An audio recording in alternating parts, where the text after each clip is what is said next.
Guys, good morning. समय हो गया है आपकी फिक्र करने का। So welcome back to online शिक्षण। आशा करती हूँ आप सभी बहुत अच्छे होंगे। तो आप पढ़ते रहिए पूरे मजे के साथ। तो करें शुरू आज की वीडियो।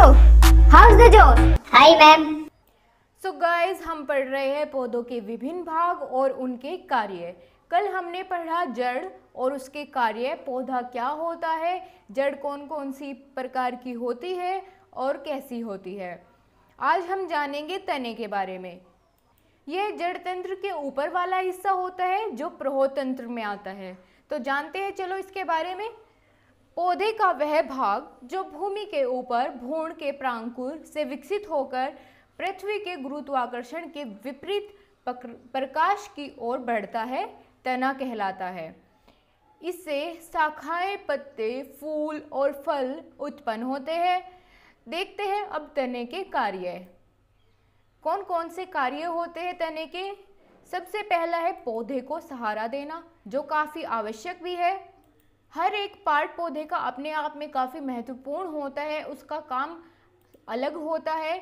तो देखते हैं सबसे पहला काम क्या बताया इसने, तने का पौधे को सहारा देना। अगला है जड़ों द्वारा अवशोषित जल और खनिज को पत्तों तक पहुंचाना। ये भी किसका कार्य है, तने का कार्य है। पत्तों द्वारा तैयार भोजन को पौधों के विभिन्न भाग तक पहुंचाना, ये भी तने का कार्य है। और कुछ तने भोजन भी संग्रहण करते हैं, ये भी इसका कार्य है। अगर पूछा जाए तना क्या होता है तो हम क्या लिखेंगे कि पौधे का वह भाग जो भूमि के ऊपर भ्रूण के अंकुर से विकसित होकर पृथ्वी के गुरुत्वाकर्षण के विपरीत प्रकाश की ओर बढ़ता है, तना कहलाता है। और इससे क्या होता है, फूल, फल, पत्ते आदि या शाखाएं उत्पन्न होते हैं। अगर तने से ऊपर की ओर चले तो फिर क्या आती है, टहनियों पर पत्तियां। अब हम जानेंगे पत्ती क्या होती है। तो दोस्तों, पत्तियां पौधे का रसोई घर होती है, क्योंकि खाना बनाने का अधिकतम कार्य जो है वो पत्तियों के द्वारा किया जाता है। ये सूर्य की रोशनी में वायुमंडल से कार्बन डाइऑक्साइड और मिट्टी से जड़ द्वारा प्राप्त जल व लवण के इस्तेमाल से भोजन बनाती है। सूर्य के प्रकाश से भोजन बनाने की इस प्रक्रिया को प्रकाश संश्लेषण कहते हैं। प्रकाश संश्लेषण में पौधे ऑक्सीजन गैस को निष्कासित करते हैं, जिससे हमारा वायुमंडल शुद्ध रहता है। तो इसलिए हमारे आसपास पेड़ पौधों का होना अति आवश्यक है, जो हमें स्वस्थ रखने में हमारी सहायता करते हैं। अब हम देखेंगे कि प्रकाश संश्लेषण का क्या प्रोसेस है, एक डायग्राम के थ्रू। तो यहाँ आप देखिए कि जड़ें क्या कर रही है, मिट्टी से खनिज और लवण जो है वो ऊपर अवशोषित करके पत्तियों तक भेजती है। पानी, खनिज, लवण, ये सब चीज़ें। और फिर पत्तियाँ क्या करती है, कार्बन डाइऑक्साइड ग्रहण करती है और सनलाइट के प्रेजेंस में क्या करती है, फिर भोजन तैयार करती है और ऑक्सीजन रिलीव करती है। ये है फोटोसिंथेसिस का पूरा प्रोसेस। और पत्तियां जो भोजन बनाती है उसे पौधे के अन्य भागों जैसे जड़, तना, पत्तियां और फल व फूलों में संचित कर लिया जाता है। जड़ों के द्वारा अवशोषित अतिरिक्त जल को पत्तियां वाष्पीकरण के रूप में या वाष्प के रूप में बाहर निकाल देती है। पत्तियां मूलतः हरे रंग की होती है। और क्यों होता है उनका हरा रंग, ये भी जान लेते हैं। पत्तियों में हरा रंग पर्णहरिम या क्लोरोफिल नाम के एक वर्ण के कारण होता है। दोस्तों, पत्तियों का हरा रंग होता है क्लोरोफिल की वजह से। ये क्वेश्चन भी आ जाता है पेपर में, तो आप याद रखिएगा, पर्णहरित या पर्णहरिम की प्रेजेंस के कारण पत्तियों का रंग हरा होता है। हमने पत्तियों के बारे में तो बात कर ली। अब उनके बाद क्या आते हैं, फल एवं फूल। इनको हम कैसे छोड़ सकते हैं, क्योंकि सबसे सुंदर और आकर्षक भाग यही होता है और इसके बारे में हमें बहुत कुछ जानना होगा जो हमें नहीं पता है। तो चलिए देखते हैं। फूल और फल पौधे का सबसे आकर्षक भाग होता है। फूल रंग बिरंगे और खुशबूदार होते हैं, जो कि तितलियों, भंवरों, मधुमक्खियों को अपनी ओर आकर्षित करते हैं। लेकिन केवल इन्हें ही नहीं, वे मनुष्यों को भी अपनी ओर आकर्षित करते हैं। फूलों के सबसे बाहर की हरी पंखुड़ियों को बाहरी दल कहते हैं। ये आपके काम की बहुत बात है, क्योंकि पूछ लिया जाता है कि बाहरी दल कौन सा होता है। तो फूल के सबसे बाहर की जो हरी पंखुड़ियाँ होती है उसको कहते हैं बाहरी दल। ठीक है दोस्तों, आगे मैं फिर से एक जगह और बताऊंगी आपको, ये आप नोट करते चलिएगा। इतने अच्छे आपको नोट्स कहीं और नहीं मिलेंगे, तो हल्के में मत लीजिए। ठीक है, फूल का सबसे बाहर की जो हरी पंखुड़ियाँ होती हैं उनको बाहरी दल कहते हैं। जब फूल कली की अवस्था में होता है तो यह फूल की रक्षा करते हैं। ये बाहरी दल का कार्य है कि जब फूल कली की अवस्था में हो, नाजुक हो, तो ये उसकी रक्षा करते हैं। फूल पौधों की वंश वृद्धि के लिए फल और बीज का निर्माण करते हैं। ये बीज है, बीज नहीं। फूल की रंगीन पंखुड़ियों को दल कहते हैं। बाहर वाले जो ग्रीन होते हैं उन्हें बाहरी दल, और फूल की जो रंगीन पंखुड़ियाँ होती हैं उनको हम दल कहते हैं। फूल के बीच में नर अंग पुंकेसर होता है और मादा अंग होता है स्त्री केसर। ये सबसे महत्वपूर्ण बात बताई जो कि एग्जाम में पूछी जाती है कि फूल के बीच में जो नर अंग होता है उसको पुंकेसर कहते हैं और मादा अंग को स्त्री केसर कहते हैं। फूल से फल बनते हैं और फलों से बनते हैं बीज। बीज के नए पौधे बन जाते हैं। फूल और फल पौधे की वंश वृद्धि के लिए उपयोगी अंग होते हैं। अब जब बात फूल के बारे में हो ही रही है तो हम उसके सारे पार्ट्स के बारे में जानते हैं कि कौन कौन से पार्ट्स होते हैं फूल के। तो दोस्तों, एक प्रारूपिक पुष्प में पुष्प पत्रों के 4 भाग होते हैं। कितने? 4 भाग होते हैं पुष्प पत्रों के, जिन्हें पुष्प के चक्र भी कहते हैं, जो पुष्पासन पर एक निश्चित क्रम में व्यवस्थित होते हैं, जो निम्न प्रकार है। तो ये कुछ हिस्से हैं फूल के, इनकी संख्या 4 है और यही हमारे पेपर की दृष्टि से सबसे ज़्यादा महत्वपूर्ण है।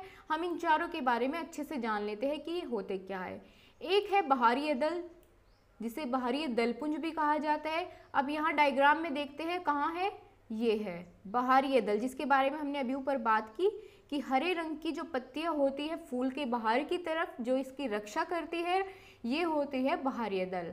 ठीक है दोस्तों, उसके बाद क्या आता है दलपुंज या फिर दल।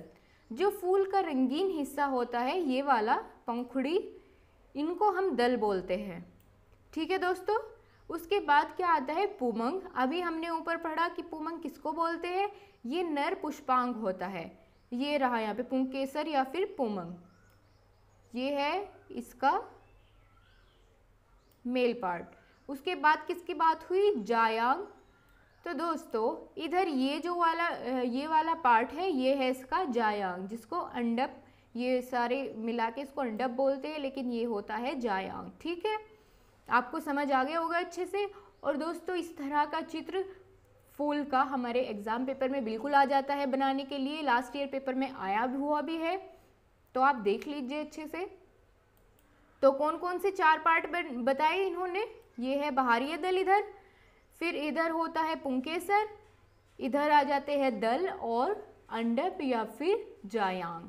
ठीक है दोस्तों, अब इन्हीं के बारे में हम डिटेल में जानेंगे कि इनका काम क्या होता है।